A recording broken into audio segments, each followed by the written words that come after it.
नमस्कार दोस्तों, आप सभी के चैनल सोनी वीडियोस पर एक बार फिर से बहुत बहुत स्वागत है। कामना करते हैं कि आप और आपके परिजन सभी स्वस्थ होंगे। इसी कामना के साथ बढ़ते हैं आज की वीडियो की तरफ। दोस्तों, यह वीडियो बहुत ही खास होने वाली है क्योंकि आज की वीडियो में हमने शामिल किया है श्री नीम करोली यानी महाराज जी की महासमाधि या उनके अंतिम दिनों के रहस्य के बारे में। इस क्रमांक से आपको आज के बहुत से ऐसे प्रश्नों के प्रति उत्तर प्राप्त होंगे, इसलिए बने रहिए आज के इस वीडियो में। आइए शुरू करते हैं आज के इस दिव्य दोस्तों, महाराज जी को अपने शरीर का अंत का आभास बहुत पहले ही हो चुका था। कैची धाम के लोग बताते हैं कि इस बार जब वो कैची धाम से वृंदावन की ओर जाने लगे तो कैची धाम के सभी मंदिरों को अपना महाराज जी ने झुककर प्रणाम किया। इसके बाद माँ दुर्गा और हनुमान जी के सामने बाबा जी ने प्रणाम करके अपना कंबल वहीं रख दिया था। बाद में भक्तों ने उन्हें कंबल उड़ाया था। दोस्तों, महाराज जी जब भी कैची धाम से वृंदावन की ओर जाते थे तो हमेशा वो जीप में सफ़र करते थे, लेकिन इस बार महाराज जी ने ट्रेन को अपने सफ़र के और यह भी एक रहस्य बना रहा। दोस्तों, यह दिन था 9 सितंबर 1973 को, जब बाबा जी ने कैची धाम से वृंदावन ओर जाने का निर्णय लिया और महाराज जी निकल पड़े। महाराज जी के आदेश से जब गाड़ी मथुरा में रुकी तो सभी रेलगाड़ी के भक्तजन उतर गए और दोस्तों, स्टेशन पर कुछ भक्तों ने बाबा के पैर भी छुए, लेकिन कुछ समय बाद बाबा ने अपनी आंखें बंद कर ली। उनके शरीर से पसीना आने लगा। उन्होंने पानी मांगा और पानी पीने के बाद उन्होंने वृंदावन में चलने के लिए कहा। जब तक एक टैक्सी की व्यवस्था की गई तब तक महाराज जी बेहोश हो गए थे। दोस्तों, आश्रम ले जाने की बजाय भक्तजन उन्हें वृंदावन में रामकृष्ण मिशन अस्पताल ले गए, जहां महाराज जी को ऑक्सीजन दिया गया। जब महाराज जी के रक्तचाप की जांच की तैयारी की जा रही थी तो बाबा ने नाक से अपने ऑक्सीजन ट्यूब को निकाल दिया और रक्तचाप के यंत्र को एक तरफ धकेल दिया और धीमी आवाज में कहा, यह सब बेकार है। इसके तत्काल बाद उन्होंने भगवान का नाम 3 बार दोहराया, जगदीश जगदीश जगदीश, और फिर महाराज जी का शरीर स्थिर पड़ गया। दोस्तों, 11 सितंबर 1973 को मध्य रात्रि में 1:15 पर अनंत चतुर्दशी का पवित्र दिन था, जब बाबा जी ने हृदयाघात के कारण खुद को अनंत में विलीन कर लिया था। जब पूरा भारत गहरी नींद में सो रहा था तब महाराज जी ने अपनी भौतिक लीलाओं को अपने भक्तों से दूर समाप्त कर लिया था। दोस्तों, महाराज जी के शरीर को वृंदावन आश्रम ले जाया गया, जहां चौकीदार त्रिलोक सिंह रात में उनके साथ बैठे रहे। त्रिलोक सिंह ने बाबा के हाथों को अपने हाथों में पकड़ा और अपनी आंखें बंद करके बैठे हुए थे। उन्होंने बाबा की नब्ज चलने का अनुभव किया, जबकि उन्होंने जब अपनी आंखें खोली तो ये दोस्तों, इस तरह महाराज जी का अलौकिक दिव्य खेल शुरू हुआ। बनवारी लाल पाठक जी, वृंदावन के पुजारी जी और बाबा जी के अनन्य भक्तजन अस्पताल पहुंचे थे क्योंकि महाराज जी को आश्रम ले जाया जाना था। उन्होंने आगरा, दिल्ली, कानपुर, लखनऊ, नैनीताल और अन्य शहरों में फ़ोन या टेलीग्राम के जरिए लोगों को सूचित करना शुरू किया। अखिल भारतीय आकाशवाणी यानी कि ऑल इंडिया रेडियो ने भी अपने सुबह और शाम के समाचारों में पूरे देश में ये समाचार प्रसारित किया। अगली सुबह हर जगह से भक्तजन वृंदावन के लिए रवाना हो गए। पास के शहरों और आसपास के इलाकों से भक्तजन सुबह सुबह जल्दी आ गए और दूर से आने वालों का सिलसिला पूरे दिन भर जारी रहा। श्री सिद्धि माँ और जीवंती माँ रमेश भाई के साथ कैची धाम से आश्रम से टैक्सी से आने लगे।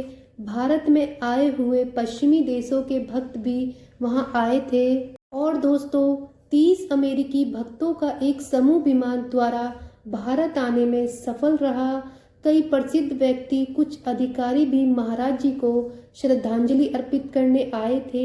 उनकी कृपा से खबर हर किसी तक पहुंची थी। जहां भी समाचार प्राप्त हुआ और जिसने भी प्राप्त हुआ वह सब हक्के बक्के रह गए और समझ नहीं पा रहे थे कि महाराज जी के साथ आखिर क्या हुआ। दोस्तों, वृंदावन आश्रम में भक्तजन बाबा के अंतिम संस्कार की विधि और तरीकों का फैसला नहीं कर पा रहे थे। कुछ लोग जल के विसर्जन के पक्ष में थे, लेकिन कुछ दूसरे लोग जमीन में समाधि बनाकर स्मारक बनाना चाहते थे। तभी वृंदावन के एक प्रसिद्ध संत बाबा लीलानंद ठाकुर, जिन्हें पागल बाबा के नाम से भी जाना जाता था, वहां पर पहुंचे। पागल बाबा ने अंत में निर्णय लिया कि महाराज जी का दाह संस्कार होना चाहिए और यह आश्रम के अंदर उसी स्थान पर होना चाहिए जहां पर यज्ञ किया जाता है, और उस जगह के चारों तरफ पहले से छोटी पत्थर की दीवार खड़ी की गई थी।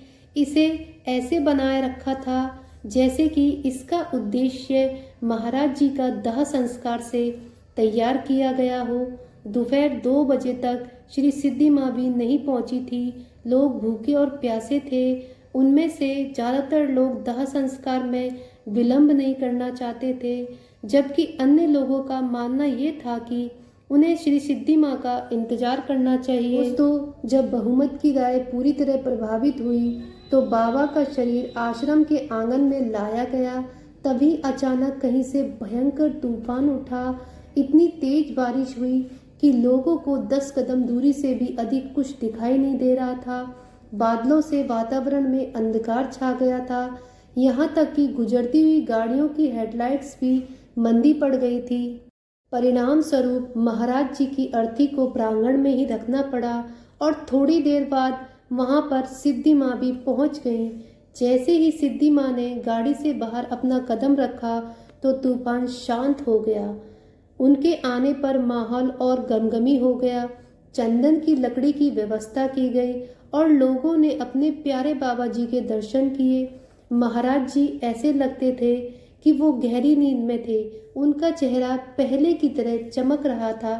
बाबा के दोस्तों, महाराज जी की अर्थी को कांधा देने वाले पहले व्यक्ति महाराज जी के प्रिय भक्त कैची धाम से पूर्ण आनंद तिवारी जी थे। बाबा जी के अंत समय में यही कहा था कि भक्त पूर्णानंद उनकी अर्थी को पहला कांधा देंगे। दोस्तों, उसके बाद उनके शव को एक वाहन में रखा गया और वृंदावन के चारों ओर एक जुलूस के रूप में ले जाया गया। भक्ति संगीत के साथ, जैसे कि संतों के लिए पराक्रमिक तौर पर किया जाता है। भक्तों की एक बड़ी भीड़ बाबा के पीछे खड़ी थी और लोगों ने मंदिरों और घरों से उन पर फूल बरसाए।